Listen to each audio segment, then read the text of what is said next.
He wasn't the kind of guy anyone noticed. Timothy worked the morning shifts at a small cafe near the courthouse. Wore the same black apron every day. Always polite. Always early.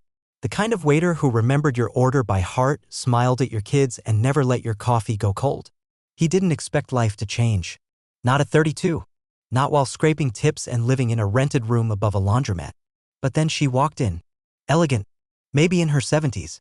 Pale gloves. Pearl earrings. The kind of woman who looked like she belonged to another time. She sat alone, ordered chamomile tea, and read the newspaper every single word. Timothy served her 3 times that week. Always at the same table.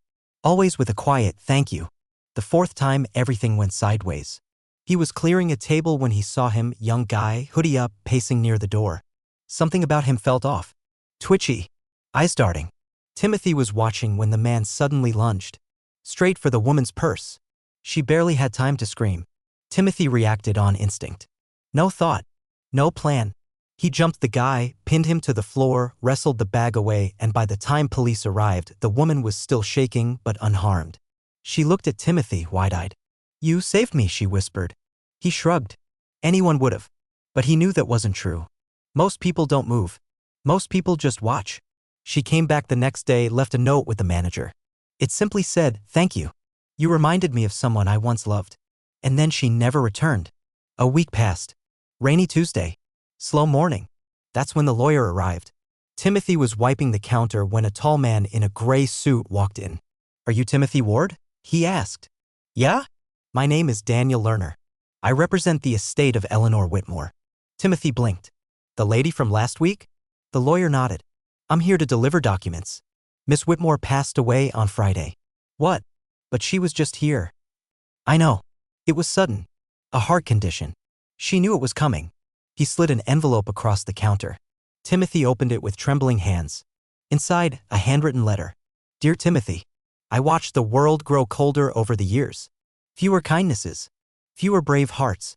But that morning you reminded me it's still worth believing in people. I have no family left. No heirs. Just memories. And some things I don't want to die with me. So I'm leaving them with you." There was a second envelope. This one was thicker. Inside, a deed. A bank statement. And a key. The deed was for a house outside the city. Paid off. The bank statement showed a 6-figure balance. And the key. It belonged to a safe deposit box. Timothy looked up, stunned. I don't understand." The lawyer smiled gently. "She left a note with me too," he said. "Said you reminded her of her son. He died young. Tried to stop a robbery. Just like you." Timothy couldn't speak.